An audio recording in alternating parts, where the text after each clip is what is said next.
ಕರಿ leaves rice ಇವತ್ತಿನ recipe. ರುಚಿಕರವಾದ ಮತ್ತು ಹೆಲ್ದಿಯಾದ ಅನ್ನ ಇವತ್ತಿನ ರೆಸಿಪಿ. ನಮಸ್ತೆ ಫ್ರೆಂಡ್ಸ್, ಗುಡ್ ಫುಡ್ ಲ್ಯಾಂಡ್ ಚಾನಲಿಗೆ ನಿಮಗೆಲ್ಲರಿಗೂ ಆತ್ಮೀಯ ಸ್ವಾಗತ. ಸರಿ, ಹಾಗಾದರೆ ಹೇಗೆ ಮಾಡೋದೆಂದು ನೋಡುವ. ಒಂದು ಬಾಣಲೆಗೆ ನಾನಿಲ್ಲಿ ಒಂದು ಸಣ್ಣ ಚಮಚ ತುಪ್ಪ ಹಾಕಿದ್ದೇನೆ, 1 ಟೀ ಸ್ಪೂನ್ನಷ್ಟು. ಇದಕ್ಕೀಗ 1 ಟೇಬಲ್ ಸ್ಪೂನ್ ಕಡಲೆಬೇಳೆ, 1 ಟೇಬಲ್ ಸ್ಪೂನ್ ಉದ್ದಿನಬೇಳೆ ಹಾಕಿ ಸ್ವಲ್ಪ ಹುರಿಯುವ, ಮೆಲ್ಲ ಉರಿಯಲ್ಲಿ. 1-2 ಸೆಕೆಂಡ್ ಹುರಿದ್ರೆ ನಂತರ ಇದಕ್ಕೆ ಒಂದು 10 ಗೇರು ಬೀಜವನ್ನು, ಅಂದರೆ ಸಾಧಾರಣ 2 ಟೇಬಲ್ ಸ್ಪೂನ್ನಷ್ಟು 10-12 ಗೇರು ಬೀಜ ಹಾಕಿ ಅದನ್ನು ಸಹ ಹುರಿಯುವ. ನಂತರ ಒಂದು ದೊಡ್ಡ ತುಂಡು ಶುಂಠಿ ಮಾತ್ರ ಸ್ವಲ್ಪ ಜಾಸ್ತಿಯೇ ಬೇಕು, ದೊಡ್ಡ ತುಂಡು, ಒಂದು 2 ಇಂಚಿನಷ್ಟು. ಅದನ್ನು ಸ್ವಲ್ಪ ದೊಡ್ಡದಾಗಿ ಕಟ್ ಮಾಡಿ ನಾನು ಹುರಿಲಿಕ್ಕೆ ಹಾಕಿದ್ದೇನೆ. ಕಾಯಿ ಮೆಣಸು ನಿಮಗೆ ಖಾರ ನೋಡಿ ಹಾಕ್ಕೊಳ್ಬಹುದು. ನಾನು ಒಂದು ಕೆಂಪು ಮೆಣಸು, ಒಂದು ಕಾಯಿ ಮೆಣಸು ಹಾಕಿದ್ದೇನೆ. ಇದನ್ನು ಅಷ್ಟೇ ಚೆನ್ನಾಗಿ ಹುರಿಯುವ. ಕರಿಬೇವು ಮಾತ್ರ ಒಂದು ಹಿಡಿ ತುಂಬ ಬೇಕು. ಇಷ್ಟು ಕರಿಬೇವನ್ನು ನಾನೀಗ ಹಾಕ್ತಾಯಿದ್ದೇನೆ. ಕರಿಬೇವಿನ ಅನ್ನ ಅಂದ ಕೂಡಲೇ ಸ್ವಲ್ಪ ಜಾಸ್ತಿಯೇ ಪರಿಮಳ, ರುಚಿಗೆ ಕರಿಬೇವು ಬೇಕಾಗ್ತದೆ. ಒಂದು ಹಿಡಿಯಷ್ಟು ನಾನಿಲ್ಲಿ ಕರಿಬೇವು ತೆಗೆದುಕೊಂಡಿದ್ದೇನೆ.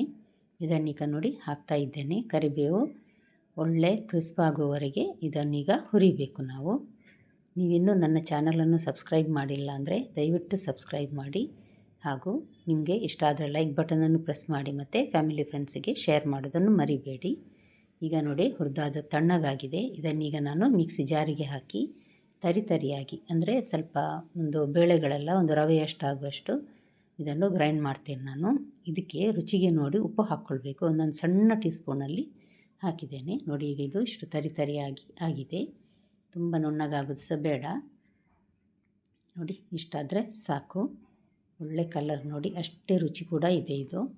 ಈಗ ಇನ್ನೊಂದು ಬಾಣಲಿಗೆ 2 ಟೇಬಲ್ ಸ್ಪೂನ್ನಷ್ಟು ಎಣ್ಣೆ, 1 ಸಣ್ಣ ಟೀ ಸ್ಪೂನ್ ಜೀರಿಗೆ ಸ್ವಲ್ಪ ಫ್ರೈ ಆಗ್ತಾ ಬರುವಾಗ ಇದಕ್ಕೆ ಒಂದು ಬೇ ಲೀಫ್ ಇದೆ ನೋಡಿ, ಇದನ್ನು ಹಾಕುವ.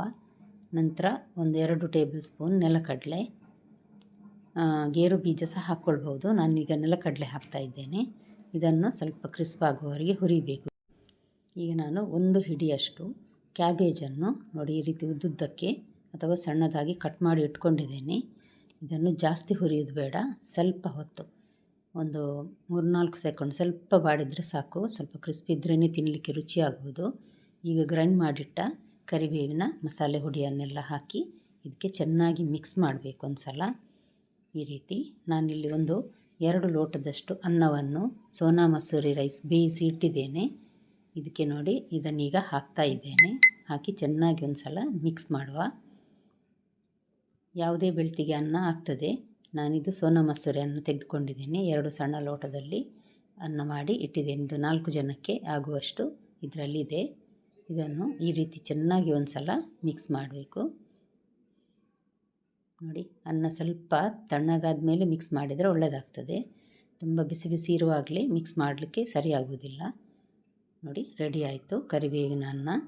ಖಂಡಿತ ಒಂದು ಸಲ ಟ್ರೈ ಮಾಡಿ ನೋಡಿ, ನಿಮಗೆ ಖಂಡಿತ ಇಷ್ಟ ಆಗಬಹುದು. ಇದ್ರ ಜೊತೆ ಹಪ್ಪಳ, ಸಂಡಿಗೆ ಮತ್ತು ಬೇರೆ ಯಾವುದಾದ್ರೂ ಏನಾದರೂ ಪಲ್ಯ ಹಾಕ್ಕೊಂಡ್ರೆ ತಿನ್ನಲಿಕ್ಕಂತೂ ತುಂಬ ರುಚಿಯಾಗಿ ಬರ್ತದೆ. ನಾಳೆ ಇನ್ನೊಂದು ಹೊಸ ರೆಸಿಪಿಯೊಂದಿಗೆ ನಿಮ್ಮನ್ನು ಮತ್ತೆ ಭೇಟಿ ಆಗ್ತೇನೆ. ನೋಡಿದ ಎಲ್ಲ ವೀಕ್ಷಕರಿಗೆ ಧನ್ಯವಾದ.